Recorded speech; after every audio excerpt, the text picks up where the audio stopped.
Ne kem deklaru gjithmonë ato që ka parim Liga Demokratike e Kosovës, por edhe përcaktim politik.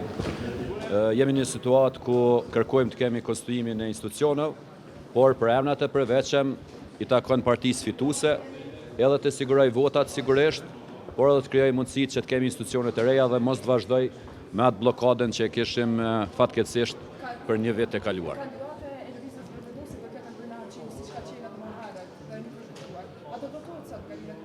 Ju e dini që ne asnjëherë nuk kem lidh vendimet tona për emrat e përveçëm, por krejt çka kemi thënë, edhe krejt çka kemi vendosur në pjesën përmbajtësore politike është pa marrëveshje politike, ne nuk votojmë asnjë kandidat. Si e kuptoni ju që tash po vjen pak votimi i nën kryetarëve, i cili kishte quar në blokadë veçimi veç i nën kryetarëve nga komunitetet?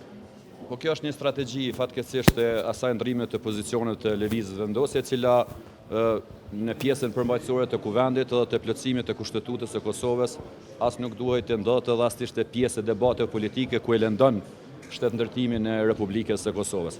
Ajo sjellje e tyne tash kemi edhe në vendim të gjykatës kushtetuese, pakoja është pjesë e konsenzusit politik që është bërë në paraprgatitjen e partive politike edhe të strukturës së kaluar të kryesisë dhe besoj dhe shpresojmë që gjithçka do të jetë konform vendimeve edhe të deputetëve, por edhe të grupeve parlamentare. Zemaj ta qartësojmë, do ta votoni kryetarin e kuvendit, konstituimin e kuvendit dhe përbërjen e qeverisë, kabinetit qeveritar të zotit. Unë thash që ne do të marrim pjesë në votim, votimi është i hapur, janë 3 mënyra të votimit për kundër dhe abstenim. Cilën do ta zgjidhni?